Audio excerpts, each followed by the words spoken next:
Hey, what's going on, everybody? Welcome back to the channel. Today on this episode, let's talk about 3 baits that you need to have tied on during the month of May. And May, for most of the country, is the time period where the fish transition from spawning patterns into more post-spawn patterns and summertime patterns.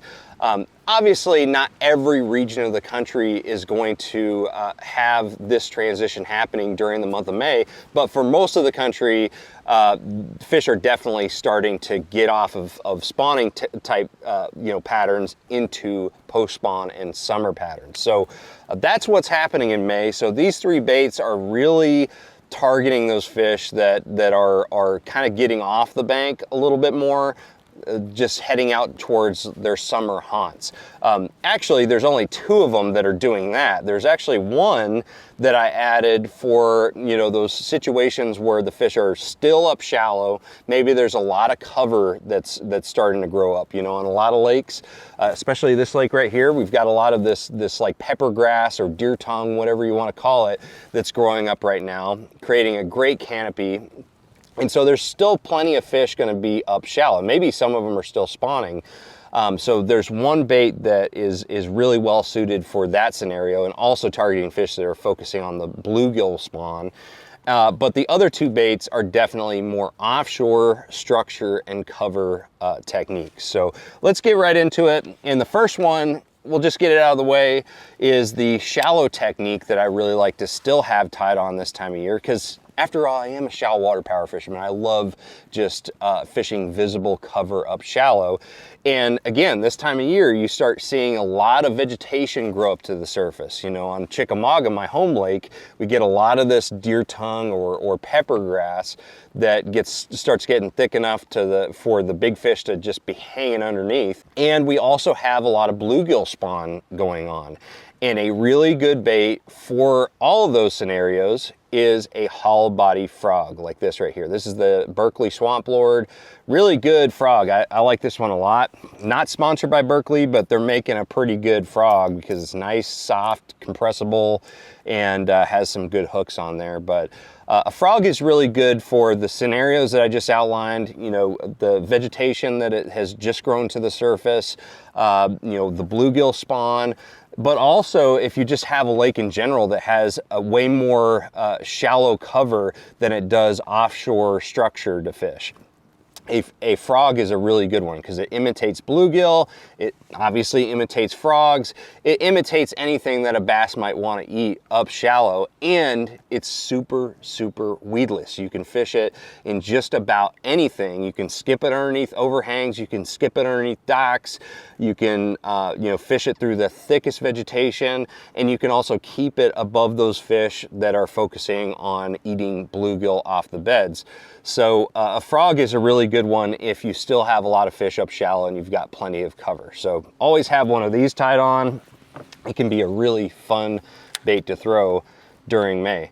The other 2 are the offshore structure and cover baits. And the first one I'm going to show you is really, it's been a favorite for bass fishing, and that is the Texas rig.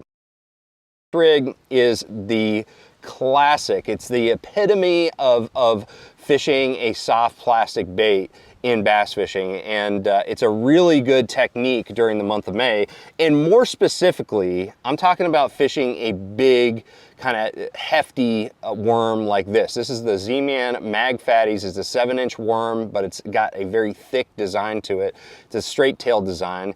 And a Texas rig worm, a big Texas rig worm during the month of May is so super good. Now once you get into more late June, July, and August, when the fish are really heavily pressured, that's when you want to start going to finesse techniques like drop shots and shaky heads and Ned rigs and things like that.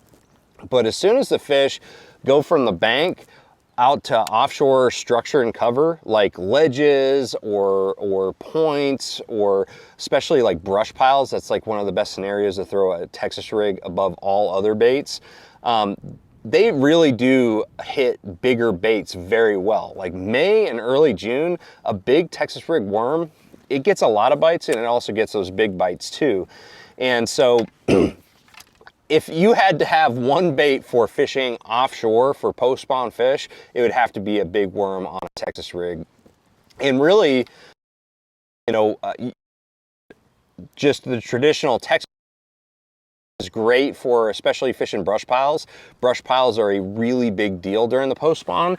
But if you're fishing more, you know, clean bottom areas like ledges and places where you've got shell beds or gravel or something like that, a lot of times I'll still Texas rig it, so it's weedless, but I'll fish it on a big mag shaky head. This right here is the Secret Lures lead shaker, and it is a really awesome jig head for fishing clean bottom areas with those bigger worms. And so I will switch from a traditional Texas rig to a mag shaky head if it's a strictly clean bottom area. But if you want to just keep it simple, have one rod during the post spawn that can be fished just about anywhere, Texas rig, you know, a big worm like this is a really, really good technique. So definitely find some brush piles and throw that thing in it.